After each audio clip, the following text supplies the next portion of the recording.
नमस्कार. टी-स्क्वेअर मराठीमध्ये आपले सहर्ष स्वागत आहे. बिग बॉस मराठीचं हे पर्व मोठ्या प्रमाणात गाजलं आणि या पर्वात टॉप 2 पोझिशनला असलेले अभिजित यांच्यासोबत आज आपण गप्पा मारूया. सर्वप्रथम वाढदिवसाच्या हार्दिक शुभेच्छा अभिजित. तर मी माझ्या प्रश्नांना सुरुवात करते. पहिला आपुलकीचा प्रश्न, कसे आहात? बरं, तुमच्या सर्व चाहत्यांना असं वाटत होतं की जिंकणार तुम्हीच, पण तुम्ही उपविजेता ठरल्यानंतर त्यांच्या या निर्णयाने त्यांना धक्का बसला. तर तुमचं यावर मत? नाही, डिसअपॉइंटमेंट तर मला पण आहे. मला पण थोडासा असेल असं म्हणू शकतो, पण आनंद पण आहे. सूरज ट्रॉफी जिंकली आहे, पटका ते त्याचा आनंद आहे आणि असंच त्याचा आवाज जो आहे तो पुढे आणखी चांगला व्हावा याबद्दल त्याला शुभेच्छा पण. निखिला सोडून असं सर्वांना वाटत होतं की सूरजच जिंकणार आणि टास्क अमाऊंटमध्ये सुद्धा 6 लाखाची किंमत ही तुम्हाला द्यावी असं तिचं म्हणणं होतं. तर बाकी सदस्यांचा विश्वास तुमच्यावर नव्हता असं तुम्हाला वाटतं का? काय असतं, कधी कधी ज्या वेळेला माणसं पुढे जातात म्हणजे जे बरोबर असतात आणि त्यांच्यामधलं ज्या वेळेला व्यक्ती बाहेर पुढे जातो त्यावेळेला त्याच्याबद्दलचं एक राग किंवा त्याच्याबद्दलचा इगो हा मोठा होत असतो की आपल्यातला माणूस आपल्या पुढे कसा जाईल, ती एक भावना दिसून येते. तर ते असतंच, एक जलसी असते. मे बी मी एक एक्सेप्ट करणं की आमच्या मनाचा हा व्यक्ती चांगला खेळतो आणि हा पुढे जाईल, हे एक्सेप्ट करणं थोडं डिफिकल्ट असतं. आणि दुसरी गोष्ट म्हणजे ज्या प्रकारे सूरजला एक सपोर्ट होता त्याच्या शहरातून आणि त्याच्या जिल्ह्यामधून, त्यामध्ये म्हणजे मी इथपर्यंत आलो, मी स्वतःला विनर समजला पाहिजे. कारण मी जेवढं काय नाव कमवलं ते माझ्या हिमतीवर कमवलं आणि लोकांना माझं काम आवडलं म्हणून लोकांनी मला, त्यामुळे मी स्वतःला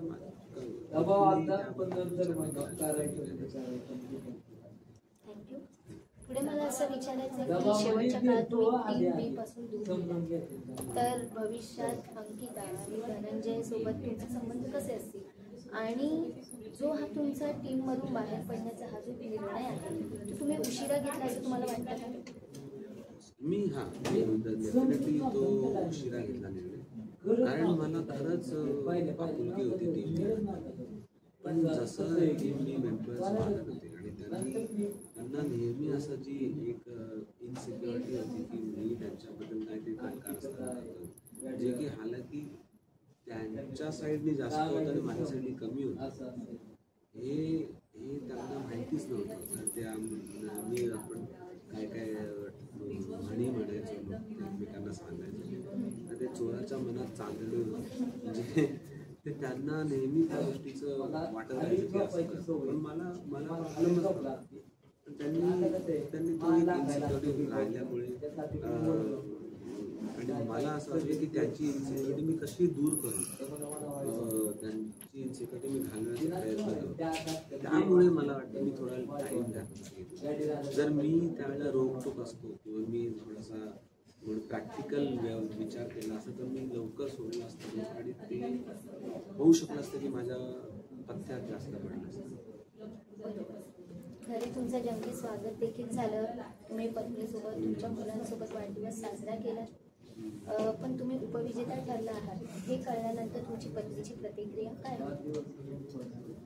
माझी पत्नी आलेली शो बघायला, पण ती म्हणाली की जर तुझ्या समोर सूरज असेल तर तू स्वतःला विनर समज. त्यामुळे या गोष्टीबद्दल कधी म्हणजे विश्वास हे नको, सामावू नको. एवढं काम केलं तर खूप चांगलं. हां, दुसरं कोण व्यक्ती असतं आणि त्याच्यासमोर जर तो जर व्यक्ती तुझ्यासमोर जिंकेल तर मग नक्की तुझं काहीतरी कमी पडलं आहे असं समजा. पण जिथे सूरज उभा आहे तिथे म्हणूनच सगळे कंटेस्टंट सगळ्यांनीच म्हटलं, सगळ्यांना माहिती आहे की सूरज जिंकणार आहे. आणि त्याला पण स्वतःला हे माहिती होतं की त्याचे फॅन्सवरती त्याचा एवढा भरोसा होता की तो जिंकणारच आहे. माझं असं होतं की मी त्या घरातला वावर, काम, माझं वर्तणूक ह्या सगळ्या गोष्टींवरती मी मतं मागतो. त्यामुळे एक मोठा डिफरन्स होता दोघांमध्ये. बिग बॉसच्या घरात शेवटच्या काळात निकी आणि तुमचं स्पेशल बॉन्ड आम्हाला पाहायला मिळालं. तर ही मैत्री तुम्ही अशीच पुढे सुरू ठेवाल का? माहिती नाही आता आता असं काही प्लॅन नाही केलं किंवा काही विचार नाही केला. जर आम्ही एकत्र पुढे राहिलो पुढच्या काळात तर राहू मित्र म्हणून.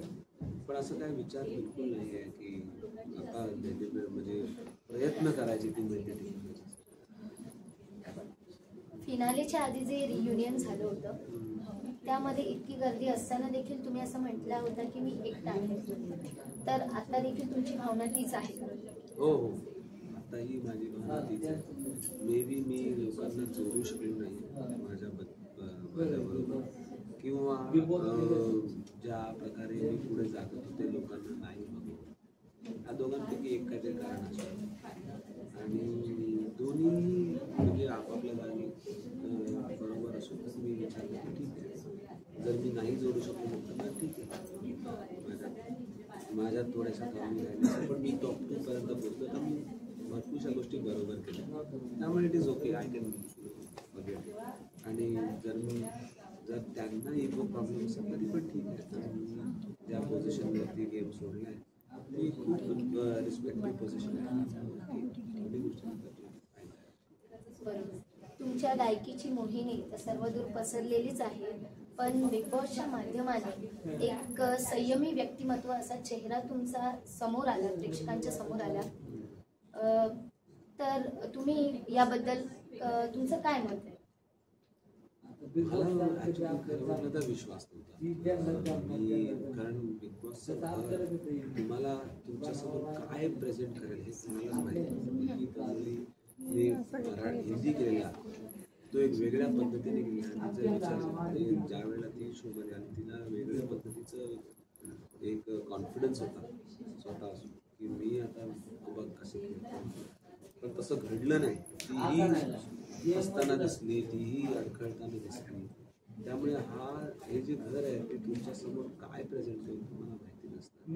आणि त्यामध्ये मी एक संयमी आणि एक अशा प्रकारे चांगले टाइम घेऊन जर बाहेर पडतो तर मला खूप अभिमान आहे या गोष्टीबद्दल.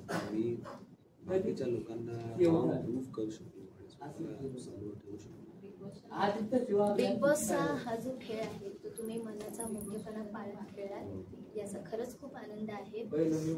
पण मला एक रिक्वेस्ट करायची तुम्हाला की तुम्ही मला सरसुखाची ही श्रावणी या गाण्याचं एक म्हणून गाऊन दाखवा.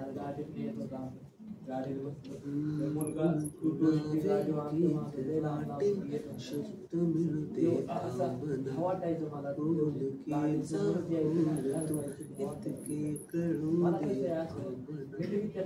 गुंतलेला श्वास सोडवू दे थांबना तुला माझा सावरू दे